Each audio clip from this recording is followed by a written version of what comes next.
Daniel Carter was alone in his shuttle when the distress signal came through. He had been flying transport routes in Volante space for 3 years now, carrying medical supplies and equipment between stations. It was quiet work, and he preferred it that way. The Volante tolerated humans in their territory, but they never respected them. To the insectoid species that ruled this part of the galaxy, humans were primitive newcomers who had barely learned to travel between stars. The signal was weak and broken, but Daniel recognized the emergency code. Someone was dying out there. He checked his navigation screen and felt his stomach drop. The signal came from a section of space that no human was allowed to enter. It was royal territory, reserved only for ships carrying members of the Volante ruling family. Daniel knew the law. If he entered that space without permission, he could be executed. The Volante did not give warnings or second chances when it came to their royalty. But the signal kept repeating, growing weaker with each transmission. Whoever was out there did not have much time left. He made his decision in less than a second. Daniel turned his shuttle toward the forbidden zone and pushed the engines to full power. The damaged ship came into view 10 minutes later. It was a royal transport vessel, elegant and covered in golden markings that identified it as belonging to the ruling family. But something was very wrong. The ship was drifting without power, and Daniel could see burn marks along its hull. This was not an accident. Someone had attacked this vessel. Daniel brought his shuttle alongside the transport and activated his docking clamps. The connection was rough, but it held. He grabbed his emergency medical kit and moved through the airlock into the damaged ship. The smell hit him first. Volante blood had a sharp, metallic scent that burned his nose. He found 3 royal guards in the main corridor, all of them dead. Their weapons were still in their hands, but they had never had a chance to use them. Someone had killed them quickly and efficiently. Daniel moved deeper into the ship, his heart pounding. He found her in the central chamber. A young Volante female lay on the floor, her body trembling. She wore the white robes of royalty, and golden bands circled her 4 arms. This was Princess Velith, the only daughter of Queen Saylara and heir to the entire Volante Empire. She was dying. Daniel could see the signs of poison working through her system. Her normally bright eyes were dull, and her breathing was shallow and irregular. He knelt beside her and opened his medical kit. The poison was designed to kill Volante, but Daniel recognized its base components. He had seen similar toxins during his years as a search and rescue pilot. Back on Earth, his hands moved quickly as he prepared an injection of human adrenaline compounds. It was a desperate gamble. These chemicals were dangerous to most alien species, but they might counteract the poison that was killing her. Daniel pushed the needle into her neck and pressed the injector. For a long moment, nothing happened. Then Princess Velith gasped and her eyes flew open. She stared at him with pure terror, seeing a human face hovering over her. "Do not be afraid," Daniel said slowly. "I am here to help you. Can you understand me?" She nodded weakly. The princess tried to speak, but her voice was too faint. Daniel lifted her carefully and carried her back through the corridor, stepping over the bodies of her fallen guards. He brought her into his shuttle and laid her on the medical bed. The ship shook suddenly. Daniel ran to the cockpit and saw 2 vessels approaching fast. They were unmarked, but their weapons were already charging. The assassins had returned to finish their work. Daniel disconnected from the royal transport and fired his engines. His shuttle was small and fast, but it was not built for combat. He could not fight these ships. His only chance was to run. An asteroid field spread across the space ahead of him. It was dangerous, filled with spinning rocks that could crush his shuttle in an instant. But the assassin ships were larger and slower. They would have trouble following him through the field. Daniel flew into the asteroids without hesitation. Rocks tumbled past his windows, some of them close enough to scrape against his hull. He twisted and turned through the chaos, using every skill he had learned in 20 years of flying. Behind him, the assassin ships struggled to keep up. One of them clipped a large asteroid and exploded in a ball of fire. The second ship kept coming. Daniel could see Throne Prime ahead, the capital world of the Volanti Empire. If he could reach the planet's defense zone, the assassins would have to break off their attack. He pushed his engines harder, feeling the shuttle shake around him. A weapon blast struck his rear shields and the ship lurched sideways. Daniel fought with the controls, keeping the shuttle on course.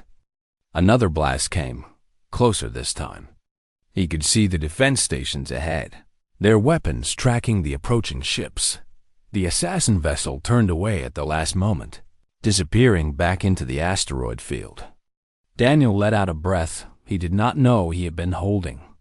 They had made it. He landed his shuttle at the main port on Throne Prime. Medical teams were already waiting, alerted by his emergency transmissions. They rushed aboard and took Princess Velith away on a floating stretcher. Daniel watched them go, feeling exhausted and relieved. Then the soldiers came for him. 20 armed Volanti warriors surrounded his shuttle, their weapons pointed at his chest. Commander Rethok, head of the Royal Guard, stepped forward with fury in his eyes. "Human," he said, his voice cold and hard. "You have entered royal space without permission. You have touched a member of the sacred bloodline. These crimes are punishable by death." Daniel did not resist as they put chains around his wrists. He had known this might happen when he turned his shuttle toward that distress signal. He had saved the princess, but now he would pay the price for breaking Volanti law. They led him away from his shuttle and into the depths of the royal hive. Daniel walked with his head held high. Whatever happened next, he knew he had made the right choice. Some things were more important than laws, and saving a life was one of them. The grand chamber of the royal hive was the largest room Daniel had ever seen. Thousands of Volanti filled the viewing galleries, their compound eyes fixed on the human in chains who stood before the throne. The ceiling rose so high that clouds formed near its peak, and columns of living crystal pulsed with soft light. At the far end of the chamber, Queen Selara sat upon her throne of woven gold. She was ancient and terrifying. 300 years of rule had given her a presence that made the air feel heavy. Her forearms rested on the sides of her throne, and her eyes showed no emotion as she looked down at Daniel. Beside her stood Commander Rethok, still angry, and High Priest Morath, whose hatred for humans was known throughout the Empire. "The human will kneel," Commander Rethok announced. Daniel knelt on the cold floor. He had no choice. The chains on his wrists and ankles made sure of that. Ambassador Linda Hayes pushed through the crowd and approached the throne. She was Earth's diplomatic representative in Volanti space, and she had come as quickly as she could when she heard about Daniel's arrest. "Your Majesty," Linda said, bowing deeply, "this man is a citizen of Earth. Under the treaty between our peoples, he has the right to diplomatic protection. I ask that you release him to our custody." Queen Selara did not even look at her. "Your treaties mean nothing in matters of royal blood. This human touched my daughter without permission. He entered sacred space. The law is clear.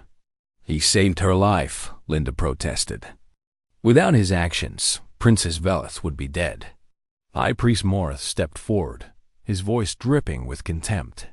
"And how do we know this human was not part of the plot? Perhaps he arranged the attack so that he could play the hero. Humans are known for their tricks and lies." The crowd murmured in agreement. Daniel felt their hatred pressing against him like a physical force. To them, he was less than an insect. He was a creature that had dared to touch their princess. "I had nothing to do with the attack," Daniel said, keeping his voice calm. "I heard a distress signal, and I responded. That is all." "Silence," Commander Rethok snapped. "You do not speak unless the Queen permits it."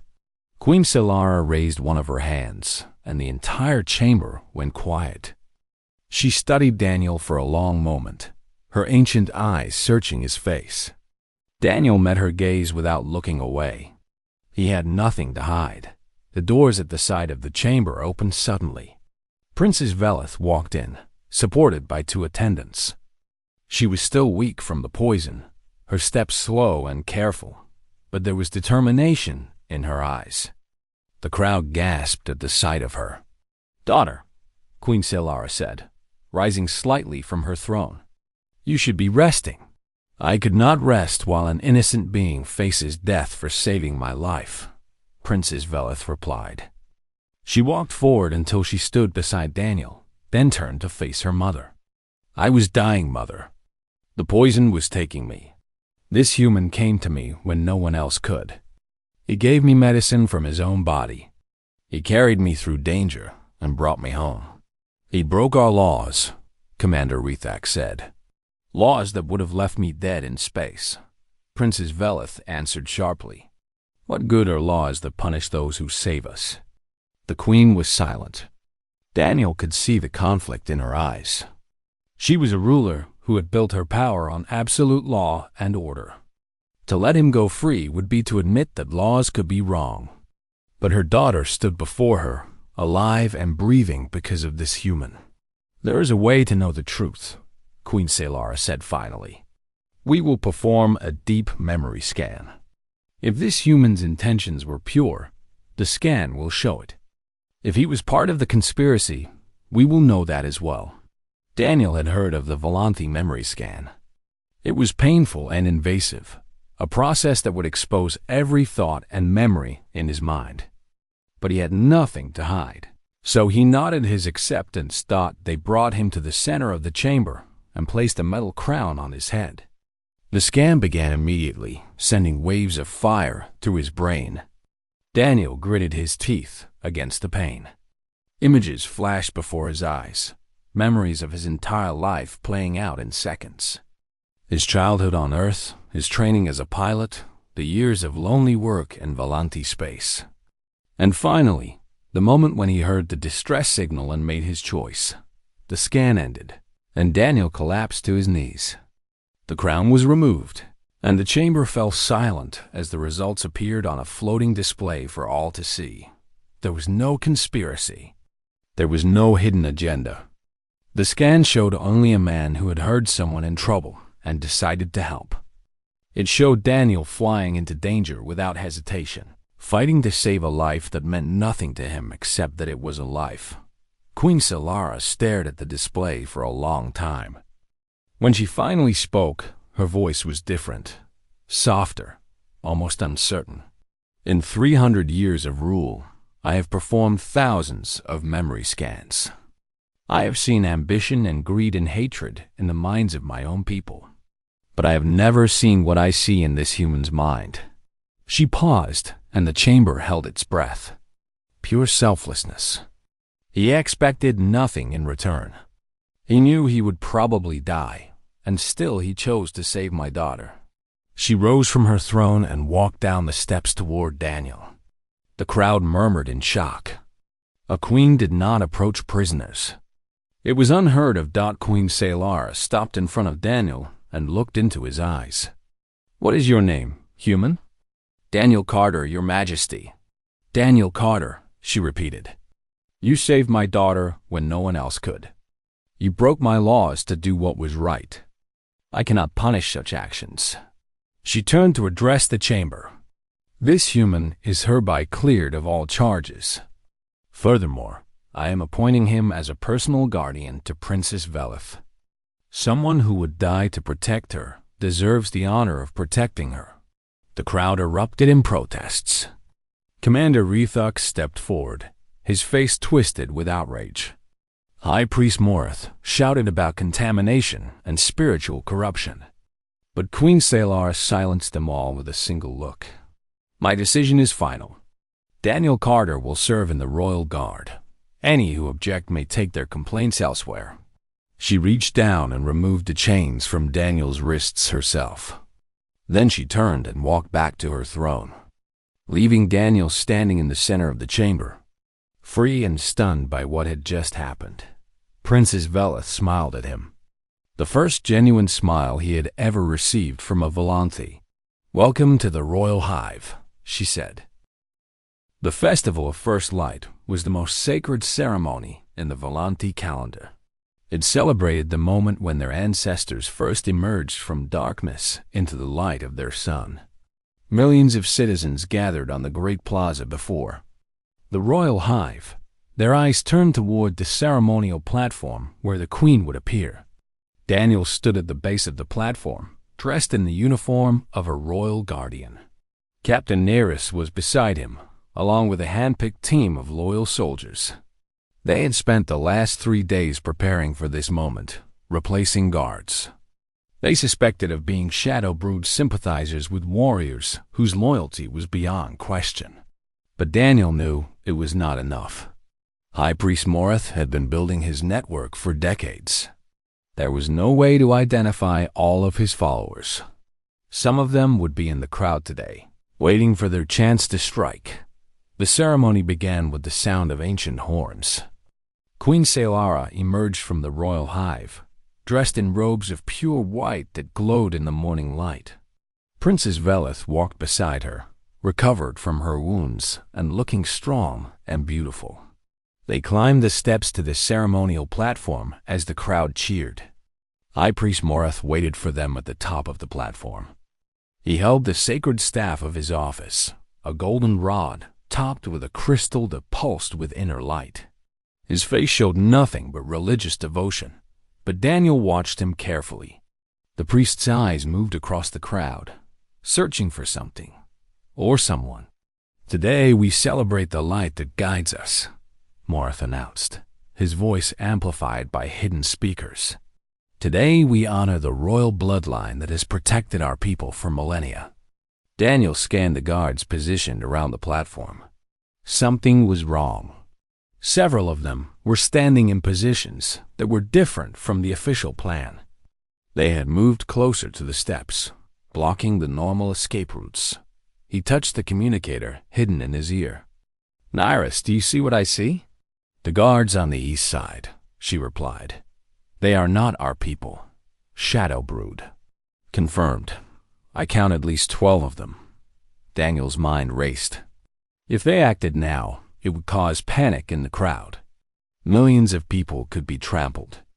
But if they waited, the assassins would strike first. The ceremony continued. Queen Selara stepped forward to receive the blessing from the high priest. Morith raised his staff and began to chant the ancient words. Daniel watched his hands, looking for any sign of a weapon. Then he saw it. One of the fake guards was moving toward the platform, his hand reaching inside his robe. 2 more were climbing the steps from the opposite side. They were not waiting for a signal. The attack was happening now. "Move!" Daniel shouted. He sprinted toward the platform, drawing his weapon. Captain Nyrus was right behind him, her blade already flashing in the sunlight. The first assassin reached the top of the steps and lunged toward the Queen. Daniel intercepted him, blocking the poisoned blade with his armored forearm. He threw the assassin backward and turned to face the next attacker. Chaos erupted across the plaza. The fake guards were attacking from all directions, but the loyal soldiers that Daniel and Nyrus had positioned were ready. Fighting broke out. In a dozen places, the clash of weapons mixing with the screams of terrified citizens. Princess Velith pulled her mother behind her, shielding the Queen with her own body. A dagger flew through the air toward them, but Daniel knocked it aside with his hand, feeling the blade slice across his palm. High Priest Morith stood at the center of the platform, watching the battle with mad eyes. His mask of religious devotion had fallen away, revealing the hatred beneath. "You see?" he screamed. "You see what happens when we allow contamination into our sacred spaces. The human has brought this upon us.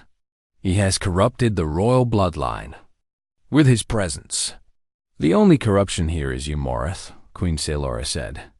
Her voice was calm and cold. "You have betrayed everything our people stand for.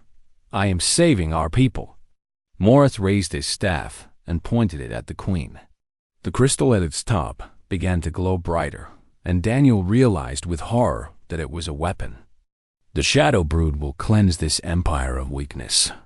We will return to the old ways when we were pure and strong and feared throughout the galaxy. Daniel threw himself between Morath and the queen just as the priest fired. A beam of intense light struck him in the chest, burning through his armor and searing his flesh. The pain was beyond anything he had ever felt, but he stayed on his feet. He would not fall. Not while the queen was in danger. He grabbed Morath by the throat and squeezed. The priest's eyes went wide with shock. He had not expected the human to survive the blast. He had not expected resistance. "You lose," Daniel whispered through gritted teeth. He threw Morath to the ground and collapsed beside him, his vision going dark. Captain Nyrus finished the battle. She cut down the last of the assassins and secured the high priest in chains. Lord Vectis and the other conspirators were captured throughout the palace. Their network exposed and destroyed. Daniel woke 3 days later in the Royal Medical Ward. The Volanthi doctors had used every advanced technology they possessed to save him. Techniques that had never been used on a human before. His wounds were healed, though scars remained as permanent reminders of what he had survived. Queen Salara was sitting beside his bed when he opened his eyes. Princess Vela stood behind her, tears streaming down her face. "You saved us again," the queen said. "You stood in front of a weapon meant to kill me, and you did not fall." "I made a promise," Daniel replied. His voice was weak but steady. "I said I would not fail you." The queen took his hand in her four-fingered grip. "You are no longer just a guardian, Daniel Carter. You are family. From this day forward, you are a citizen of the Volanthi Empire, with all the rights and privileges that entails. You are the first human in history to receive this honor." She stood and addressed the gathered nobles and officials who had come to witness this moment. "Let it be known throughout the Empire that humanity has proven itself. This one man has shown more courage and loyalty than many of our own people. The Volanthi Empire will be humanity's ally and friend, now and forever. Any who threaten them will answer to us." Princess Veleth leaned down and whispered in Daniel's ear, "Stay with us. Be my guardian, my advisor, my friend. I cannot imagine facing the future without you." Daniel smiled weakly. "I'm not going anywhere." Months later, Daniel stood on the balcony of the Royal Hive, with Princess Velith beside him. Below them, ships from Earth were arriving for the first formal alliance ceremony. Humans and Volanthi walked together through the streets, no longer strangers but partners in a new future. "You changed everything," Velith said. "One human with a kind heart changed the course of 2 civilizations." Daniel looked at the ships from his homeworld and felt a peace he had never known before. He had found his purpose. He had found his family. And he had proven that trust could bridge any divide. "I just did what was right," he said. "The rest happened on its own." The princes laughed, a sound like music. "That is what makes you special, Daniel. You do not even see how extraordinary you are." They watched the ceremony together, a human and a Volanthi princess, standing as proof that the galaxy was bigger than fear and hatred. The future stretched before them, full of possibility and hope. And it had all started with one man hearing a distress signal and choosing to help. 3 weeks had passed since Daniel became a guardian of the Royal Hive, and every day was a struggle. The Volanthi did not want him there. They made this clear in 1,000 small ways. Guards refused to speak with him. Servants pretended he did not exist. When he entered a room, conversation stopped and eyes turned away. Daniel had been given quarters near Princess Veleth's chambers, but the room was clearly meant for storage. It was small and cold, with no windows and no furniture except a hard bed. He did not complain. Complaining would only give his enemies more reasons to hate him. The food was the worst problem. Volanthi a paste made from processed insects and plant matter. Daniel's human stomach could not handle it. He survived on emergency rations from his shuttle, carefully stretching his supplies until Ambassador Hayes could arrange regular deliveries from the human trading station. Captain Narration was assigned to work alongside Daniel. She was a female Volante warrior, tall and powerful, with scars across her exoskeleton from years of combat. At first, she treated Daniel with cold contempt. She spoke to him only when necessary and never looked at him directly. "You do not belong here," she told him on his first day of duty. "The Queen made a mistake. Sooner or later, she will realize this and send you away." Daniel did not argue with her. He simply did his job and waited for time to change her mind. Princess Velith was different from the others. She was curious about humans in a way that surprised Daniel. She asked him endless questions about Earth, about human culture, about the way his species thought and felt. Sometimes she would visit him during his rest periods, sitting in his small room and listening to stories about his homeworld. "Your people sound strange," she said one evening. "You feel emotions so strongly. You form attachments so easily. On my world, such things are considered weaknesses." "Maybe they are weaknesses," Daniel replied, "but they also make us strong. When we care about something, we fight for it. We never give up." The princess thought about this for a long time. "Perhaps that is why you saved me, because caring is in your nature." Commander Retha continued his investigation into the assassination attempt. He questioned every guard, every servant, every noble who had access to the royal transport. But he found nothing. Whoever had arranged the attack had covered their tracks well. Daniel watched the commander work and noticed things that the Volante missed. He saw patterns in the way information moved through the palace. He noticed which guards looked nervous when certain nobles passed by. He spotted gaps in the security coverage that a trained assassin could exploit. One night, he saw something that made his blood run cold. Lord Vectis, a powerful noble who sat on the Queen's council, was meeting secretly with hooded figures in a dark corridor. Daniel hid in the shadows and watched as they exchanged packages and spoke in whispered voices. He reported this to Captain Narration the next morning. She listened with a skeptical expression on her face. "Lord Vectis is one of the most respected members of the court," she said. "You are accusing him based on what? Seeing him talk to people in a hallway?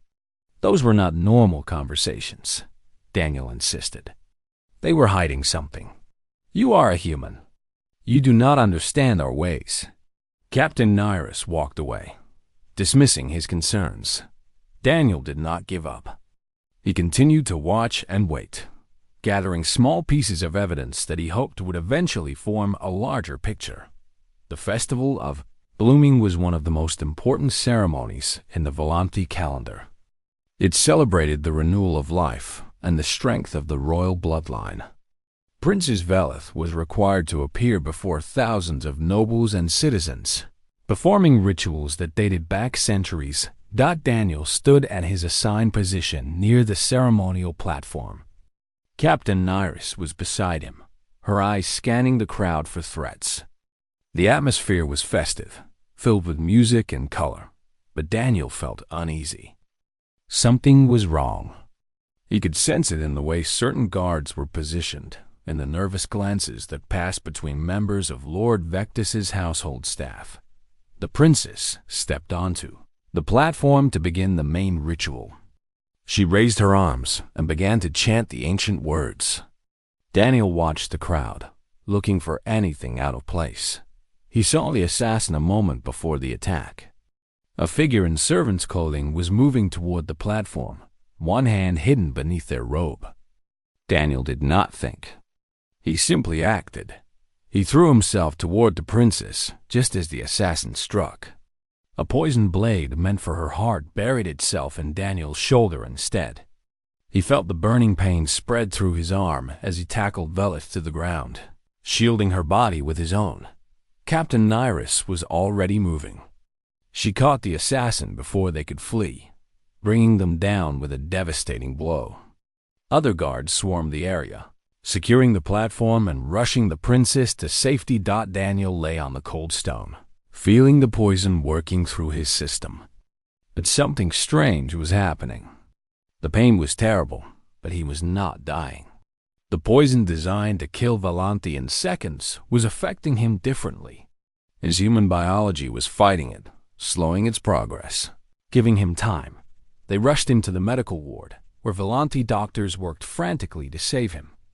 They had never treated a human before, but they adapted quickly. The poison was neutralized, and the wound was sealed. Daniel would survive. Queen Selara came to see him that night. She stood beside his bed, looking down at him with an expression he could not read. "You saved my daughter again," she said. "You took a blade meant for her heart." "It is my duty," Daniel replied weakly. "No," the queen shook her head. "Duty does not explain what you do. You care for her. You care for all of us, even though we have treated you poorly." She paused, and when she spoke again, her voice was different, softer, more personal. "I have ruled for 300 years. I have trusted no one outside my own bloodline. But I am beginning to trust you, Daniel Carter." She sat down beside his bed, something no queen had ever done for anyone outside the royal family. "Tell me," she said, "who is trying to destroy my family? I want to hear what you have seen." Daniel took a deep breath and told her everything. The secret meetings, the suspicious guards, the gaps in security that someone was exploiting. He told her about Lord Vectus and the hooded figures. He shared every observation he had made since arriving at the royal hive. The queen listened without interrupting. When he finished, she nodded slowly. "You see things my own people miss," she said. "Perhaps that is what we need. A fresh perspective. An outsider's eyes." She stood and looked down at him with something that might have been respect. "Rest now, Daniel Carter. When you recover, we will hunt these traitors together." Daniel recovered quickly. Human biology had saved him twice now, and the Volanti doctors were fascinated by his resilience. They studied his blood and tissue samples, trying to understand why the poison that killed their own species in seconds had only made him sick for a few days. When he was strong enough to walk, Queen Selara summoned him to her private chamber. This was an honor that no human had ever received. The queen's private chamber was the most sacred space in the entire empire, reserved only for the royal bloodline and their most trusted advisors. Daniel entered and found the queen waiting for him. Captain Nyrus stood beside her, and for the first time, the warrior looked at Daniel with something other than contempt. There was respect in her eyes now, earned by the blood he had shed for the princess. "I have made a decision," Queen Selara said. "You will lead the investigation into these assassination attempts. I am granting you full access to our intelligence networks and security records. Captain Nyrus will assist you." "Your Majesty," Nyrus said, bowing her head in acceptance. Daniel was stunned. "The court will not accept this. A human leading a royal investigation.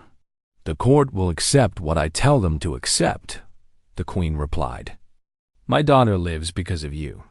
Twice you have saved her when my own guards failed. I do not care what species you are. I care about results." She handed him a golden medallion engraved with the royal seal. "This gives you my authority. Anyone who refuses to cooperate with you will answer to me personally." Daniel took the medallion and felt its weight in his hand. It was more than just a piece of metal.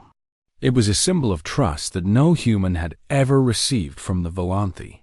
The investigation began immediately. Daniel and Captain Nyrus worked together, reviewing security footage and questioning witnesses. The relationship between them had changed. Nyrus no longer treated Daniel as an inferior. She spoke to him as an equal, sharing her knowledge of Volanti politics and palace intrigue. The attack at the Festival of Blooming was too well planned. Nyra said as they reviewed the evidence. The assassin knew exactly where to position themselves. They knew the gaps in our security coverage, which means someone inside the palace is feeding them information, Daniel replied. Someone with access to guard rotations and security protocols. They traced the assassin's identity to a minor servant who had been hired only weeks before the attack. The servant's records were fake, created to hide their true origins. But Daniel found a connection that the Volanthi had missed. The servant had been hired through Lord Vectis's household. This is not enough to accuse a council member, Nyris warned. Lord Vectis has powerful allies. We need more evidence. Daniel decided to dig deeper. He contacted Grace Miller, a human intelligence operative who had been secretly embedded in Volanthi space for years. They met in a hidden location outside the palace, away from watching eyes. I have been tracking extremist movements throughout the Empire, Grace told him. There is a group called the Shadow Brood. They believe the royal line has become weak and corrupt. They want to replace Queen Selara with a ruler who will return to the old ways. The old ways? Daniel asked. Isolation, purity, no contact with other species, especially humans. Grace handed him a data chip. This contains everything I've gathered. The Shadow Brood has supporters in every level of society. Some of them are very close to the throne. Daniel brought the information back to the palace and shared it with Captain Nyris. Together, they began to connect the dots. Lord Vectis was not the mastermind of the conspiracy. He was a puppet, being used by someone more powerful, Elder Cathys, an ancient historian who had served the royal family for centuries, provided crucial information. He had seen similar betrayals in the past. He knew the patterns of conspiracy and the signs of hidden rebellion.